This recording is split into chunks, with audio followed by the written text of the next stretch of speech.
Hello guys, welcome छ हाम्रो भ्लगमा। सबैजनालाई सन्चै हुन्छ होला, हजुरहरू पनि म पनि सन्चै नै छु। हामीसँग एकजना भाइरल मान्छे हुनुहुन्छ, सायद तपाईँले चिन्नुहुन्छ होला।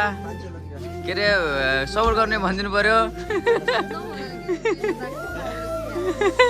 हाम्रो टिकटकमा भाइरल रोलपाली मिस सुम्बासन कुकुरी कहाँ ससेस कुकुरी कहाँ ससेस यिनी भनेको चाहिँ हामी गएको जाँदाखेरि लगभग आधी घन्टा 50 मिनट लाग्ने टाइममा त यिनी साइकल नकिन्दाखेरि त यस्तरी सुत्यो भने चाहिँ अब आज साइकल किनेर खै बिल्बु देखाएको खै बिल्बु आएन। साइकल किनिसक्यो झन् साइकल किनिसक्यो 8:25मा हाम्रो गएको हो।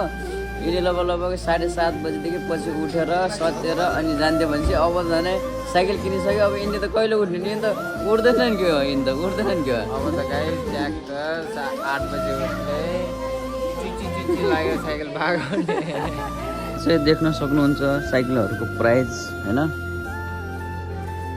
ए 24,400 यो चाहिँ सबै 24,000 चाहिँ साइकललाई हो। ट्याक्ससँग गरेर हेर्न सक्नुहुन्छ तल 27,400 हैन।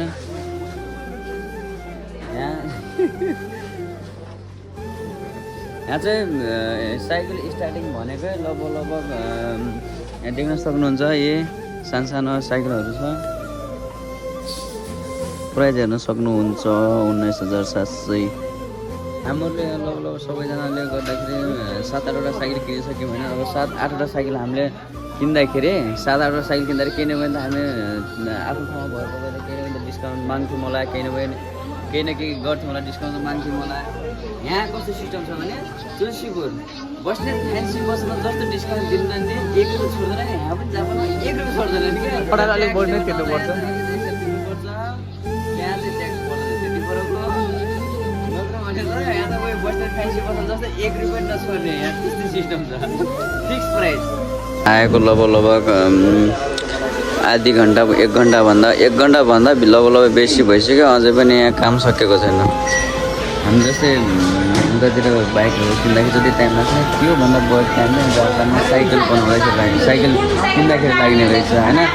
यहाँ देख्न सक्नुहुन्छ जस्तै हाम्रो नेपालमा चेसिस नम्बर हुन्छ नि बाइकको, साइकलको पनि त्यस्तै चेसिस नम्बरहरू हुन्छ, अनि यो स्टिकरहरू हुन्छ, हरेक कुरा बिलबुकहरू सबै हुन्छ। तिम्रो बिलबुक देखाइदेऊ त तारस, साइकलको बिलबुक देखाउ त। ए देख्न सक्नुहुन्छ साइकलको यो चाहिँ बिलबुक है, यो चाहिँ हराउनु भएन। यो हराएपछि भोलि तपाईँको साइकलहरू चोरी भयो भने अनि पछाडि तपाईँले साइकलहरू बेच्न चाहनुहुन्छ भने त्यो मिल्दैन। जस्तै नेपालमा जस्तै अब दुःखी बाइकहरू भन्छ नि, जस्तै चोर्था बाइक भन्छ नि, त्यस्तै हुन्छ यो हरायो भने त। हामी चाहिँ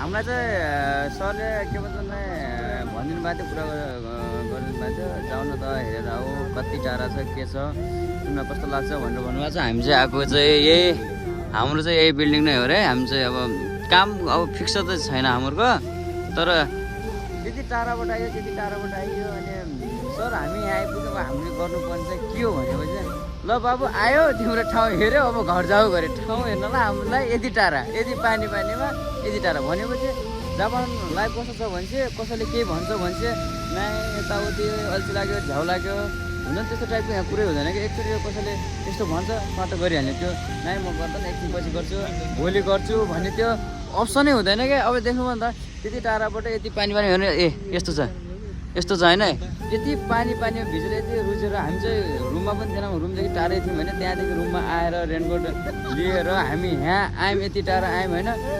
खुट्टा दुख्या छ, तर के गर्ने अब यहाँ आएर लास्टमा ल जाऊ त बाबु, अब पुगेरैछौ ठाउँ हेऱ्यौ, अब ल जाऊ त रुममा जाऊ गरे। अब के भन्ने त अब भन्न सकिन्छ, तिम्रो रुममा जाऊ म कुरा गरिदिन्छु भन्नुभयो। अब हेरौँ के हुन्छ कस्तो हुन्छ।